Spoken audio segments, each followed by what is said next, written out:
Merci Seigneur. Alléluia. Gloire à Dieu. Merci Seigneur, c'est un privilège d'être ici ce matin et surtout c'est comme la dernière réunion avant la fin de l'année. En fin d'année, il est comme, ce serait bon de prendre le temps de s'arrêter, de regarder notre vie là, qui a été vraiment basée dans la parole de Dieu. Parce que ce matin, nous allons regarder deux expressions que Jésus nous parle.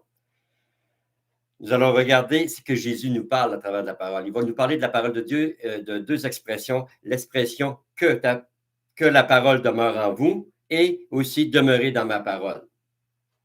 Mais c'est important de réaliser que la Bible, la parole de Dieu, est très, très importante pour nous en tant qu'enfants de Dieu. Nous, en tant que chrétiens, nous devons baser nos vies dans la parole de Dieu.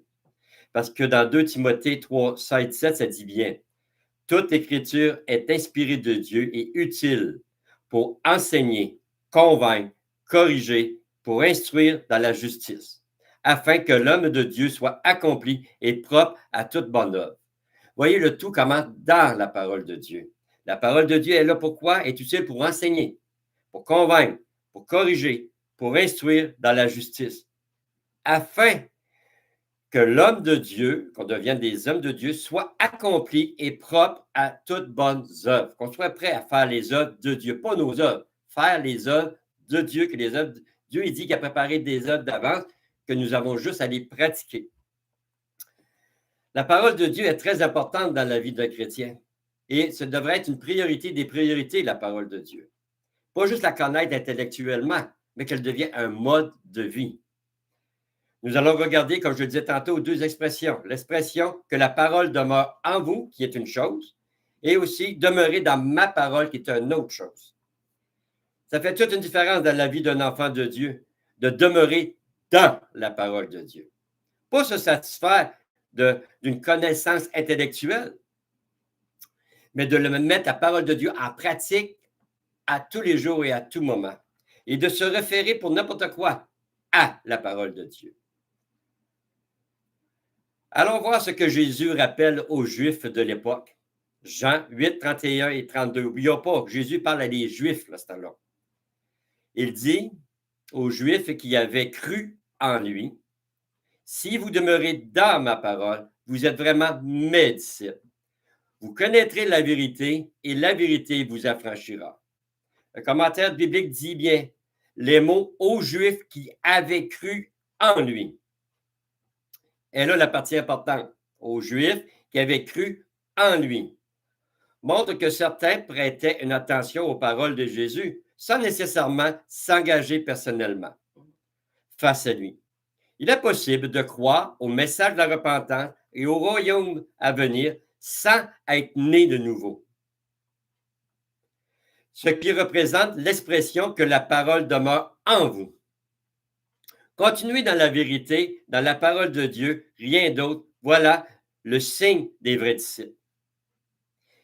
C'est de pratiquer la parole de Dieu au quotidien.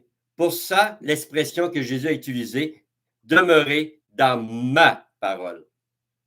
Il y a une très grande différence que nous regardons ce matin, entre que la parole soit en nous. On a eu la connaissance de la parole de Dieu. On a pris connaissance que de la possibilité d'être sauvé par grâce. Et surtout aujourd'hui, qu'on regarde de plus en plus les églises qui annoncent un salut facile avec une petite prière de repentance le matin, ça fait que la parole est en nous, mais nous ne demeurerons pas dans la parole.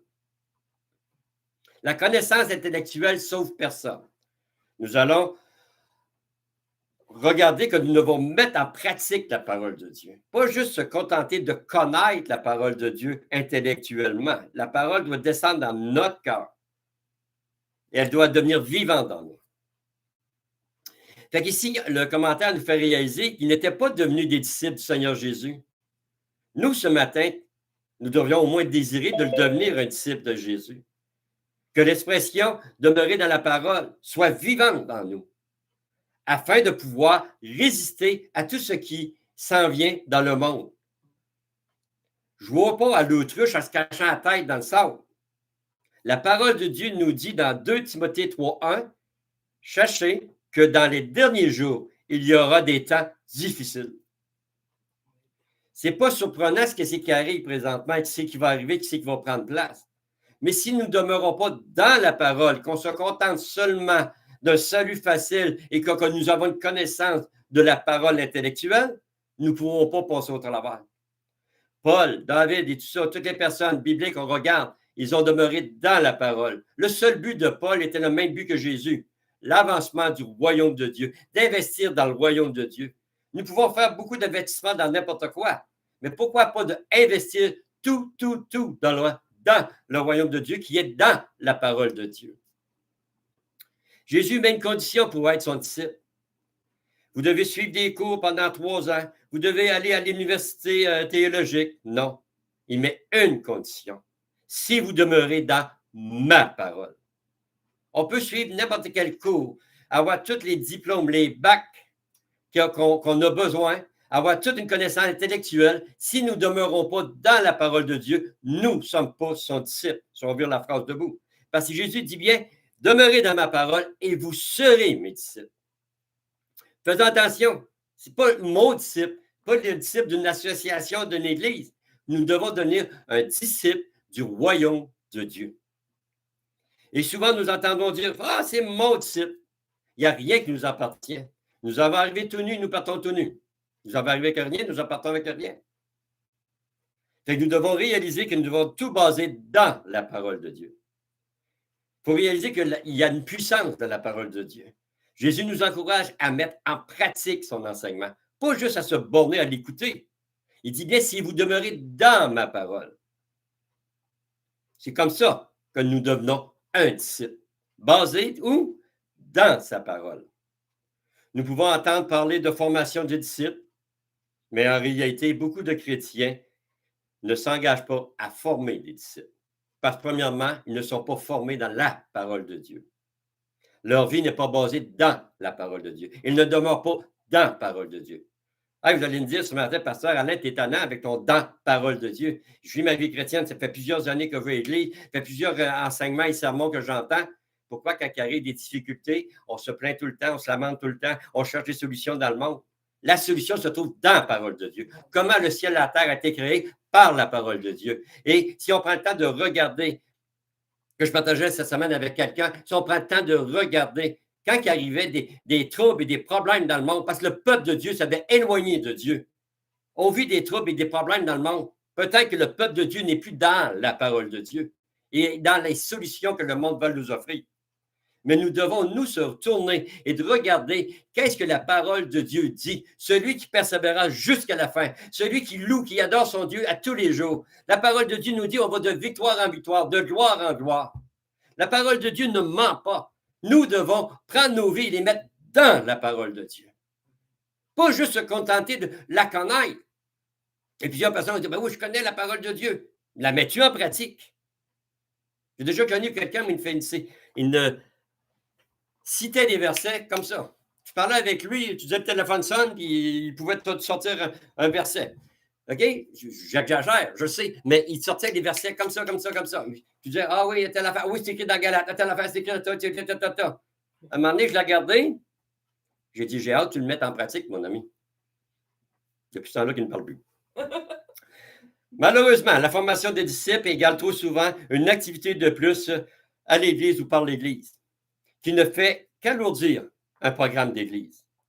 En revanche, demeurer dans la parole de Dieu est un engagement personnel à prendre au sérieux et à mettre en pratique de vivre dans la parole de Dieu. En dehors de la parole de Dieu, il n'y a pas grand-chose d'utile à nos vies.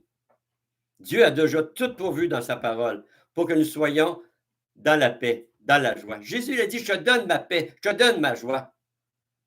Quand je travaillais, j'arrivais chez nous le jeudi, ma femme disait, donne-moi ta paix.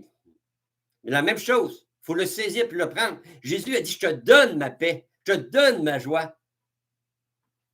C'est à nous de commencer à vivre dans la parole de Dieu pour avoir la paix et la joie. Cours pas après la bénédiction, la délivrance, la guérison. Cours après celui qui va te la donner. Plusieurs pensent qu'après avoir suivi un cours de formation de disciples, mission accomplie, passons à un autre programme. Mais l'engagement personnel est où? Il est très rare, statistiquement parlant. Il y a de plus en plus de participants aux réunions d'église sans engagement dans l'église, sans engagement dans les petites tâches qu'on devrait faire dans l'église. Par contre, le tout commence par un engagement personnel dans la parole de Dieu, à travers de nos frères et nos sœurs et à travers de nos assemblées. Mais Jésus dit à nous tous ce matin, après d'avoir accepté Jésus comme Seigneur et Sauveur, après d'avoir décidé de mettre notre vie dans la parole de Dieu, c'est ça qui manque souvent. C'est pour ça qu'on n'est pas capable d'accomplir Matthieu 28, 19. Allez et faites toutes des nations des disciples. Les baptisants du Père, du Fils, du Saint-Esprit.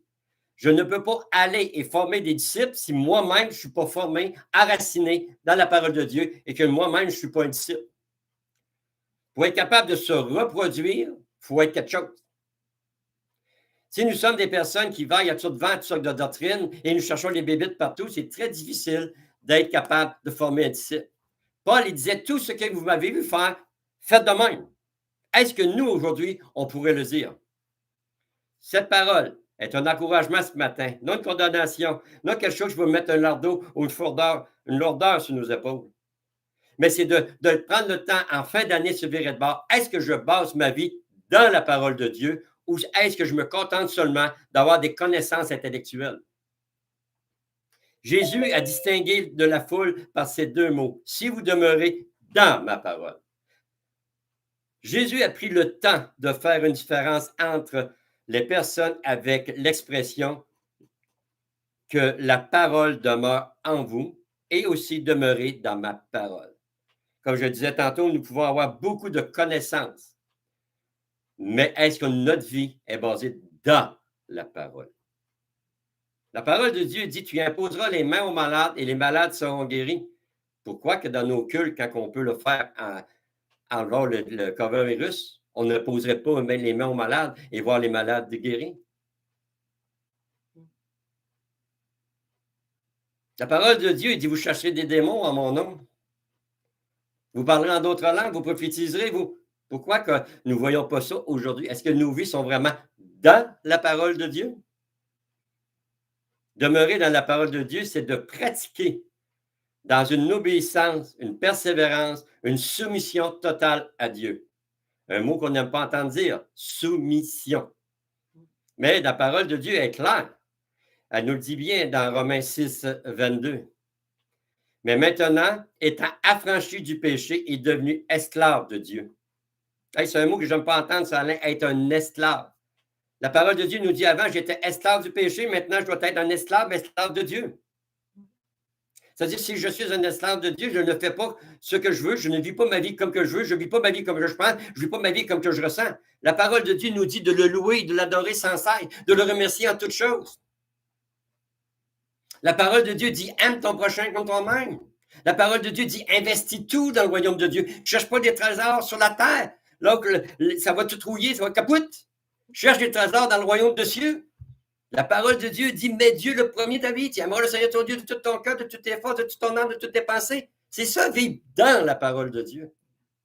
Est-ce que nous sommes tous rendus là? Non.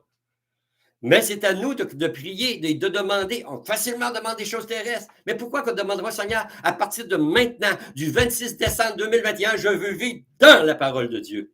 Je ne veux pas juste aller à l'Église, je veux donner l'Église, je veux m'investir dans l'Église, je veux tout investir dans l'Église, parce que c'est là, c'est la solution que tu as donnée pour le monde. Tu as donné l'Église afin que le monde soit racheté du monde des ténèbres et transporté dans son royaume. Nous faisons partie d'une assemblée locale. Nous devons nous investir dans notre assemblée locale.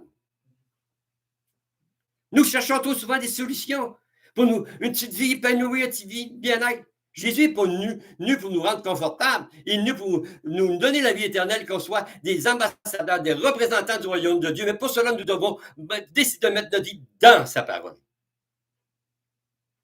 Jacques 4,7 dit bien, soumettez-vous donc à Dieu et résistez au diable. Arrêtons de parler de ce que Satan fait. Parlons de ce que Dieu fait. Fait que demain, on va résister au diable. Et le diable va s'enfuir loin de nous. Soumettons-nous à Dieu. Commençons à le louer, l'adorer, le glorifier.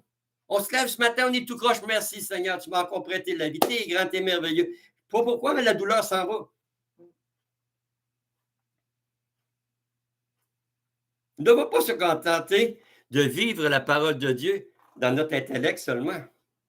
Psaume 119, versets 10 et 12 nous dit bien, je te cherche de tout. Il n'y a pas dit je cherche les choses du monde. Il dit, cherche premièrement le royaume de Dieu de tout ton cœur. Les autres choses vont courir après toi. Ne me laisse pas égarer loin de tes commandements.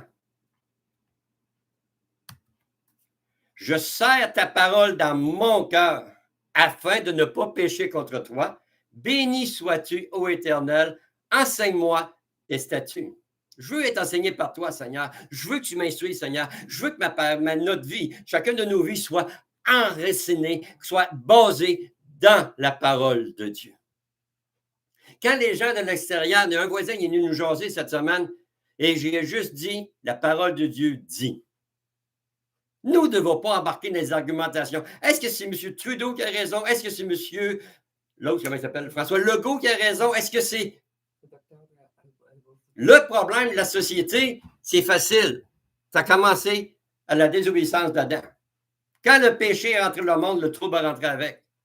Et le problème qu'on peut vivre, est-ce que le peuple de Dieu, nous sommes dans la parole de Dieu ou nous sommes juste des passages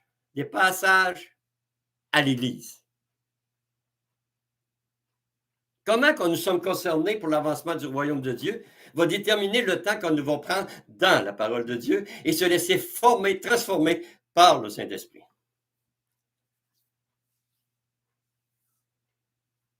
Nous devons laisser le Saint-Esprit écrire sa parole en nous, mais pour cela, il faut la lire. Dieu il a dit qu'il allait écrire sa parole dans nos cœurs, il allait mettre ses mots dans notre bouche. C'est à nous de le laisser travailler, d'abandonner nos raisonnements, nos ressentiments. Oh, Dieu est ici ce matin, je ressens sa présence. Dieu est là parce qu'on est plus que 2 ou 3, on est 21. Et Dieu est présent. Comme je disais dernièrement, cessons de regarder ce que nous ne pouvons pas faire. Regardons ce que nous pouvons faire. C'est merveilleux ce matin. On se voit, les frères et les sœurs. Nous sommes en ligne et nous recevons la parole de Dieu. Si on est attentif à ce que Dieu est en train de dire. Et si on laisse le Saint-Esprit écrire sa parole dans nos cœurs, nous allons pouvoir la pratiquer de tout notre cœur. Parce que ça va venir du cœur. Tout vient de l'intérieur.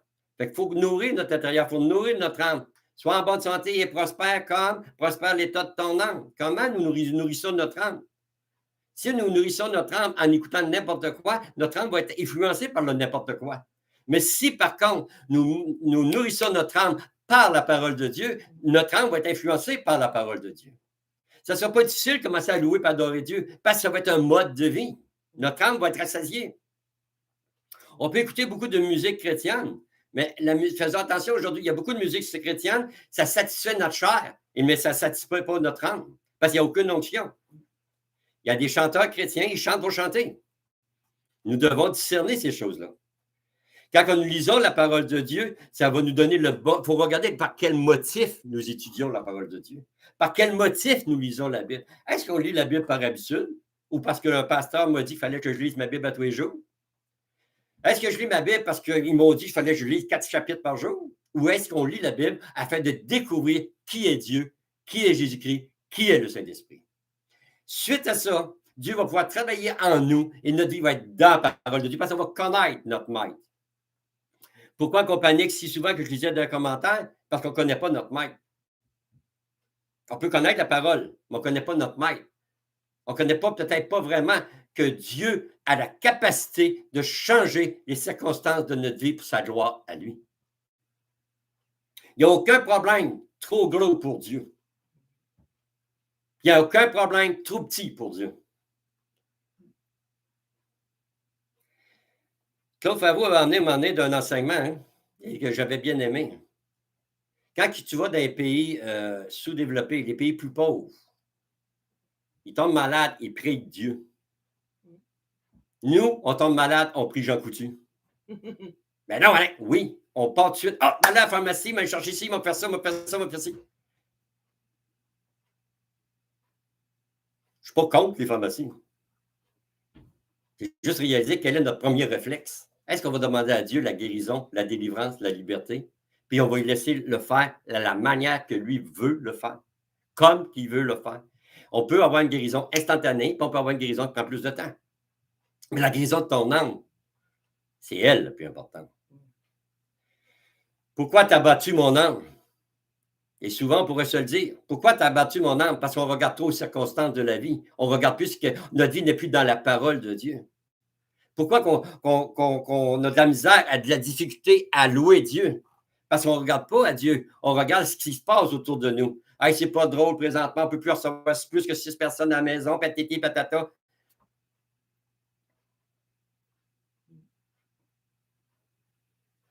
N'oublions pas que notre relation avec Dieu, c'est la relation la plus importante. C'est un cœur à cœur, ce n'est pas un intellect à intellect. Et souvent, dans tous les commentaires bibliques que je lisais dernièrement, il disait que beaucoup de chrétiens se contentent d'une connaissance intellectuelle, non d'une profondeur dans la parole de Dieu. Vous êtes véritablement mes disciples, dit Jésus, et vous y resterez si vous demeurez dans ma parole.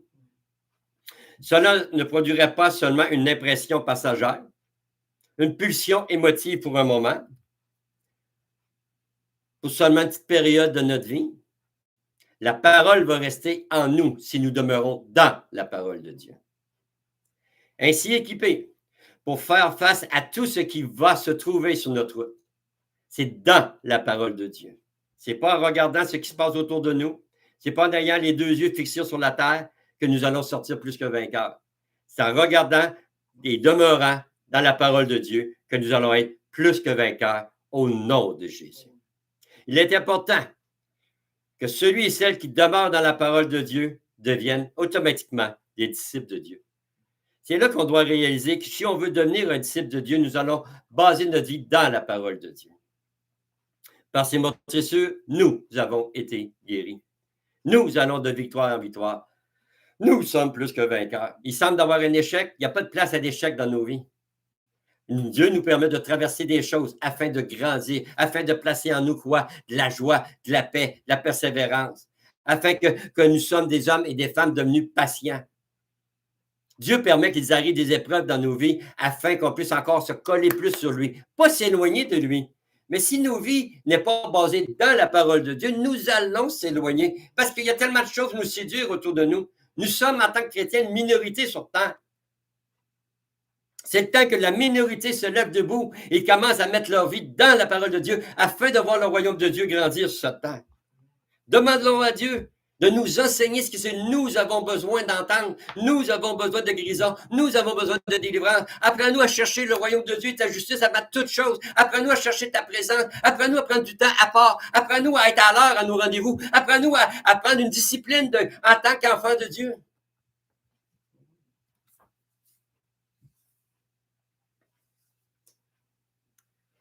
Dans Jacques 1, 22, ça dit, mettez en pratique la parole de Dieu et ne vous bornez pas à l'écouter seulement, en vous trompant vous-même par de faux raisonnements. Nous devons décider, et il a été trop longtemps annoncé un salut par grâce facile. Jacques vient nous dire, nous devons la mettre en pratique, la parole de Dieu. Nous devons mettre Dieu le premier dans notre vie. Nous devons mettre de Dieu le centre de nos pensées. Garde tes pensées captives en Jésus-Christ. C'est notre responsabilité à nous à faire. Et souvent, on dit, oh, Dieu, fais ci, fais ça, fais ça. Mais nous devons, nous, ouvrir la parole de Dieu et de mettre notre vie conforme à ce qui est écrit. Allez, on est sauvé par grâce, là. Là, je te parle de ta marche quotidienne avec Dieu pour être de plus en plus vainqueur. Nous traversons des moments formidables et merveilleux si on regarde à Dieu. Parce qu'il va en arriver des épreuves, il va en arriver des claques sur le nez, il va en arriver toutes sortes d'affaires. Mais si nous regardons à celui qui va nous emmener dans la victoire, à celui qui va nous emmener dans la délivrance, à celui qui va nous emmener dans la guérison, notre vie va être complètement transformée et les gens autour de nous vont être automatiquement transformés. C'est à nous ce matin à décider. Parce que ces paroles s'adressent à nous ce matin. Nous devons demeurer dans sa parole pour être vraiment ses disciples. La pratiquer à tous les jours et en tout temps et en tout moment. Oui, ça va demander une discipline. D'arrêter de penser comme nous pensons et commencer à penser comme Dieu pense. D'arrêter de voir comme nous voyons et commencer à regarder comme Dieu voit. Quand le peuple de Dieu dans l'Ancien Testament s'éloignait de Dieu, il y arrivait toutes sortes de problèmes. Mais quand le peuple de Dieu s'approchait de Dieu, Dieu amenait la bénédiction. Deutéronome dit très bien, si vous obéissez à Dieu, voici. Si vous désobéissez, voici. Les églises au Québec ont besoin de revenir à Dieu et de laisser le Saint-Esprit agir. Sommes-nous vraiment des disciples du royaume de Dieu ce matin qu'on peut se poser la question en fin d'année? Nos vies sont-ils vraiment basées dans la parole de Dieu? Ou si nous lisons la parole de Dieu et aussitôt nous tournons notre dos et nous continuons notre vie comme nous le pensons? Sommes-nous des personnes qui assistent aux réunions de l'Église ou sommes-nous des personnes engagées dans notre Église, fidèles dans ce que Dieu nous demande d'accomplir et de faire? Pour accomplir nos projets et nos plans, le projet et le plan de Dieu. Sinon, si nous n'avons pas cet engagement envers Dieu, envers l'Église et envers les autres, on peut revenir aux commentaires bibliques. Il est possible de croire au message de la repentance et au royaume à venir sans être né de nouveau. Parce que nous oublions le verset Romains 10:10. Car c'est en croyant du cœur qu'on parvient à la justice. Et c'est en confessant de la bouche qu'on parvient au salut. Il ne faut pas oublier, nous croyons vraiment de notre cœur. Et c'est en croyant du cœur qu'une vie est transformée. Un autre commentaire biblique disait, il y a beaucoup de personnes qui fréquentent des églises et que leur vie n'a jamais été transformée. Ça veut dire qu'ils n'ont jamais été nés de nouveau. Si nos vies n'ont jamais été transformées quand nous avons rencontré la personne de Jésus-Christ, mort et ressuscité d'entre les morts, c'est parce que nous n'avons pas donné notre vie à Dieu et que nous ne laissons pas Dieu, par le Saint-Esprit, travailler dans nos vies afin que nos vies soient complètement transformées. Nous oublions souvent, le même commentaire disait, nous oublions souvent dans les églises le mot repentance, qui est le début d'un changement de vie chrétienne. On nous parle d'un salut facile, d'une vie chrétienne toujours facile, presque une vie en rose, quoi. Souvent, nous allons entendre dire, oh, il a fait une prière, il a fait un choix pour Dieu, il est né nouveau, il est sauvé. La parole de Dieu nous dit, vous les reconnaîtrez aux fruits qu'ils portent. Et leur vie devrait être transformée à l'image, à la stature parfaite de Christ. Oui, il y a des personnes, ça va prendre plus de temps que d'autres, mais dès la nouvelle naissance, dès qu'un enfant né nouveau rentre dans une famille, habituellement, ça change toute l'atmosphère de la famille. Aujourd'hui, il y a des hommes et des femmes qui rentrent dans les églises, font leur prière de repentance, ils ressortent pas mieux, mais pire que ce qui était avant. Pourquoi notre vie n'est pas basée dans la parole de Dieu? Nous pensons peut-être que nous pouvons vivre de la manière que nous voulons, croire à une grâce de Dieu infinie et à la miséricorde de Dieu tellement grande. Dieu est tellement amour. Je peux faire comme je veux, comme je pense, et me conformer si je veux, si je ne veux pas. Me soumettre à Dieu si ça me tente ou ça ne me tente pas. Nous sommes été élevés dans cette ère-là aujourd'hui. C'est pour ça que Jésus a pris le temps ce matin de mettre une base pour notre vie, c'est de demeurer dans sa parole. Dieu ne nous demande pas de se convertir à une association, à une église, même à lui-même. Son message est simple.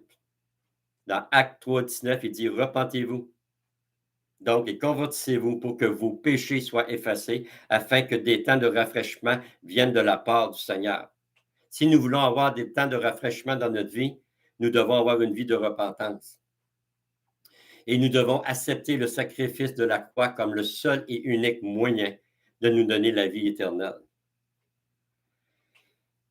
Dans Matthieu 3, 1 et 2, qui était le message de Jean-Baptiste, qui prêchant dans le désert de Judée, il disait « Repentez-vous, car le royaume des cieux est proche. » Jésus, dans son premier message, il a livré le même message. Dans Matthieu 4, verset 17, dès ce moment, Jésus commençait à prêcher et à dire, il n'a pas amené une thèse, une synthèse, une rethèse. Il dit, repentez-vous, car le royaume des cieux est proche. Après la repentance, Jésus nous a dit, après la repentance, qu'on met notre vie dans la parole de Dieu, qu'on accepte de se laisser transformer par le Saint-Esprit, qu'on accepte de devenir ses disciples. Après ça, il dit, allez, faites de toutes les nations des disciples, les baptisant au nom du Père, du Fils et du Saint-Esprit, et enseignez-leur à mettre en pratique tout ce que je vous ai prescrit. Et voici, je suis avec vous tous les jours jusqu'à la fin du monde. Nous voyons bien ici que Jésus ne nous a pas dit de former des sauvés, mais des disciples. Il y a une grande différence entre les deux. L'engagement n'est pas le même. Faire des sauvés demande moins d'implication dans la parole de Dieu et dans la pratique de la parole. Cela nous permet de vivre comme nous voulons, comme nous pensons, comme nous ressentons. Mais former un disciple commence à une implication de nos vies dans la parole de Dieu, à laisser le Saint-Esprit nous travailler, accepter des fois être rejeté, abandonné, délaissé, à passer même pour être un zoin de Dieu, un malade de Dieu, un fou de Dieu. Savez-vous, moi, j'aime mieux être un fou de Dieu, être sauvé, que passer très sage et être perdu. Acte 13, 22 dit, puis l'ayant rejeté, il leur suscita comme roi David, auquel il a rendu ce témoignage. J'ai trouvé David, fils d'Isaïe, selon mon cœur. Est-ce qu'ici, ce matin, on pourrait dire la même phrase en mettant notre prénom? J'ai trouvé Alain, fils d'Adrien, homme selon mon cœur, qui accomplira toutes mes volontés. Est-ce que tu pourrais mettre ton nom à la place de David ce matin? Est-ce que Dieu pourrait dire de chacun de nous ce matin, j'ai trouvé X, fils de Y, selon mon cœur, homme selon ou femme selon mon cœur, qui accomplira toutes mes volontés? Sommes-nous prêts ce matin à vouloir accomplir toute la volonté de Dieu? Pas juste du bout des lèvres, au plus profond de notre cœur. Sommes-nous prêts à mourir à soi-même? Parce que la parole de Dieu dit dans Jean 3,16, 3,30, il faut qu'il croise afin que je diminue. Ça inclut de se laisser former en tant que disciple dans la parole de Dieu et à se rendre disponible à former d'autres personnes en tant que disciples, en basant notre vie dans la parole de Dieu. Pas dans ce qu'on entend, pas dans ce qu'on écoute, dans ce que la parole de Dieu déclare. La parole de Dieu ne nous parle pas d'échec, nous parle de victoire. La parole de Dieu parle de victoire, de gloire. Dieu nous appelle ce matin, chacun de nous, nous interpelle chacun de nous à devenir son disciple. Trop longtemps, les églises ont admis le côté d'enseigner qu'on devait devenir des disciples. Je suis content que Jésus a fait la différence entre la parole en nous et vivre dans la parole. Entre croire en lui et être son disciple. Tant mieux si ce matin, ça nous interpelle à réfléchir sur notre christianisme. Si ce matin, ça nous emmène à faire une mise au point en fin d'année. Où est ma vie avec mon Dieu? Quel est l'engagement que je vais prendre, chacun de nous, pour l'année prochaine, vis-à-vis de la parole, vis-à-vis de Dieu, vis-à-vis de mes frères et mes sœurs? Nous nous disons que nous sommes une famille. Une famille, ça demeure unie. Une famille, ça demeure un. Première des choses, ça va être de se nourrir dans la parole de Dieu qui va changer nos vies. Arrêtons de vouloir changer nos vies. Quelle importance la parole de Dieu a-t-elle dans nos vies qu'on pourrait se demander, dans notre nourriture spirituelle ce matin? Josué nous donne la solution dans Josué 1,8, que ce livre de loi ne s'éloigne point de la bouche. J'ai déjà lu ça à quelqu'un, il m'a dit, Alain, il n'y a pas juste ça dans la vie. Oui, il y a juste ça dans la vie. Que ce livre de loi ne s'éloigne point de ta bouche. Médite-le jour et nuit pour agir fidèlement selon ce qui est écrit. Car c'est alors que tu auras du succès dans tes entreprises, c'est alors que tu réussiras. Que ce livre de loi ne s'éloigne point de ma bouche. Ça veut dire que nous devons confesser ce livre de loi. Il n'y a pas dit que ce livre de loi ne s'éloigne point de tes yeux, ne s'éloigne point de ta pensée, ne s'éloigne point de ton bureau. Il a dit que ce livre de loi ne s'éloigne point de ta bouche. Fait quand nous arrivons pour prendre une décision, faire quelque chose, nous devons regarder qu'est-ce que dit la parole de Dieu. Et je vais mettre ma vie dans la parole de Dieu. De même, notre vie intérieure va être nourrie. Elle va être nourrie par la parole de Dieu. Combien de temps allons-nous mettre à part pour passer une temps de qualité avec Dieu en 2022? Combien de temps nous sommes prêts à laisser pour que Dieu nous transforme et qu'on devienne ses témoins formés des disciples? Est-ce qu'on est prêt à se lever plus tôt, prendre un temps avec Dieu et arriver à l'heure à nos réunions? Cela va démontrer notre engagement envers Dieu et l'importance qu'on lui apporte.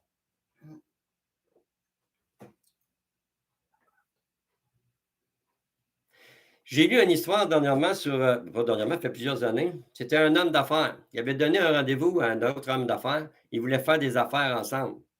Et il avait donné le rendez-vous dans un désert. L'homme qui voulait se joindre au premier homme d'affaires devait prendre la voiture, l'avion pour se rendre là.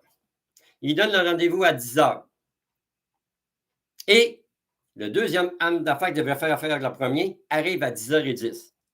Fait que l'homme d'affaires a regardé l'autre, dit, moi, je n'ai pas d'affaires à perdre mon temps avec toi, je ne ferai jamais affaire avec toi.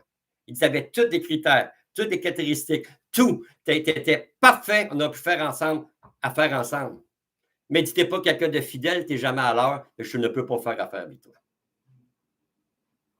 Comment nous allons considérer le royaume de Dieu à partir d'aujourd'hui?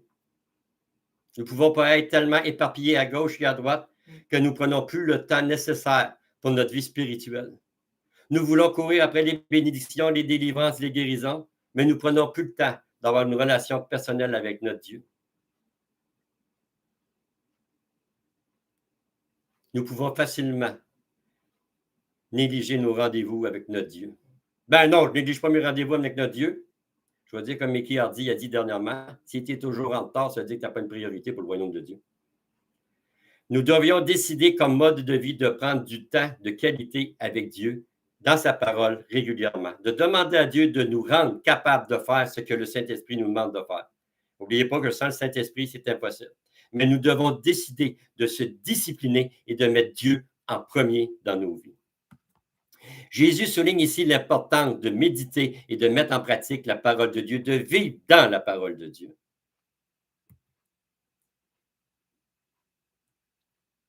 Pas n'importe quelle parole, la parole de Dieu.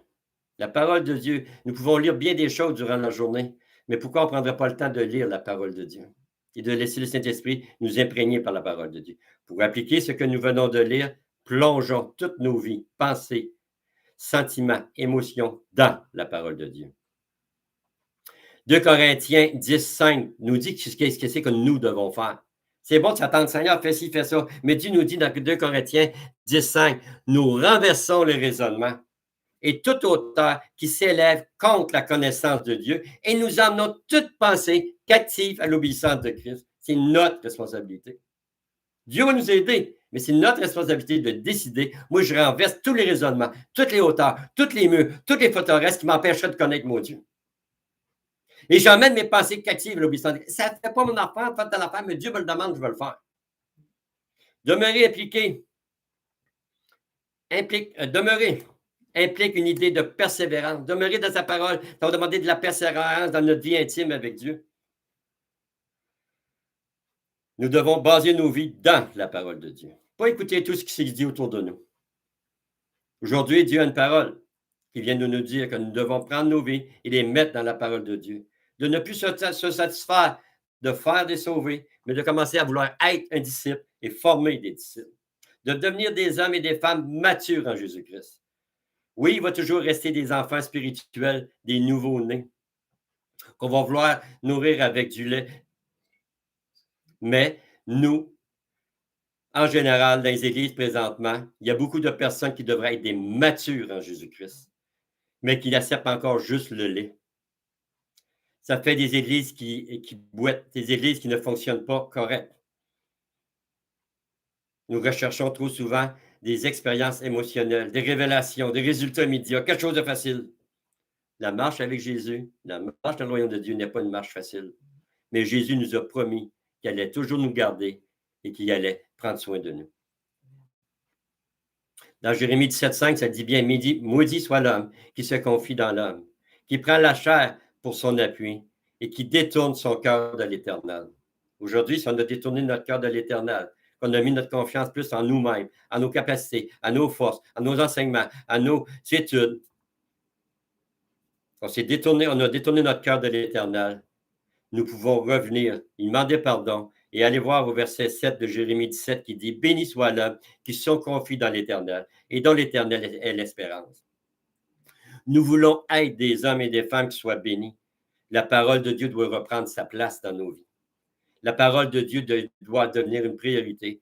Nos rencontres doivent devenir des priorités. Oui, il peut arriver des choses, des circonstances, mais que ce soit un mode de vie, ce ne devrait pas être un mode de vie d'être négligent dans le royaume de Dieu. Oui, il peut des circonstances peuvent arriver qu'on ne peut pas assister à une réunion, qu'on arrive en retard, oui, mais que ce soit un mode de vie, ce n'est pas biblique. Peut-être tu veux tenter de te dire, Alain, tu vas fort un matin. Vous savez que si un cœur est transformé de l'intérieur, ça paraît de l'extérieur.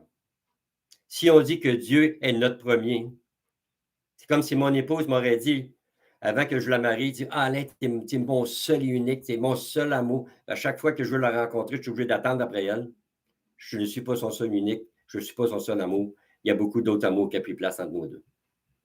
Jean 8, 32 et 36 dit, « Vous connaîtrez la vérité et la vérité vous affranchira. » Le verset 36 dit, « Si donc le Fils de l'homme vous affranchit, vous serez réellement libre. » Le but de Dieu est qu'on ressemble de plus en plus à Jésus-Christ, que notre vie soit transformée à son image, en particulier sur le point de vue moral. La volonté de Dieu est de nous libérer des servitudes du péché qui règnent dans nos vies et de nous rendre complètement libres pour revenir à Dieu. Ce matin, on peut entendre ce message et on peut savoir éloigné de Dieu. Oh non, mais je vais à l'église. Est-ce que ton cœur est vraiment à Dieu? Est-ce que ta vie est vraiment dans la parole de Dieu et entre les mains de Dieu? On devrait désirer d'être libre pour lui ressembler de toujours de plus en plus, pour le connaître de toujours de plus en plus. Ne jamais penser qu'on connaît tout. La parole de Dieu dit, celui qui pense de connaître quelque chose, il ne connaît rien. Est-ce que nous sommes prêts à vouloir refléter Jésus autour de nous? Pour le refléter autour de nous, il faut qu'il soit reflété en nous. Et pour qu'il soit reflété en nous, il faut que notre vie soit basée dans la parole de Dieu. N'oubliez pas que le message ce matin est simple. Si vous demeurez dans ma parole, vous êtes vraiment mes disciples. Demandons au Saint-Esprit qu'on ait la capacité de demeurer dans la parole de Dieu. Demandons au Saint-Esprit que 2022 soit une année de victoire et de victoire. Que 2022, nous sommes des hommes et des femmes qui louent, qui adorent Dieu comme la parole nous demande de le faire, d'un cœur pur et sincère. Que 2022, nous soyons ce David que Dieu cherche, un homme selon son cœur, prêt à faire toute la volonté de Dieu. Peut-être le Seigneur va te donner à faire des changements dans ta vie, des changements d'environnement, des changements de travail même.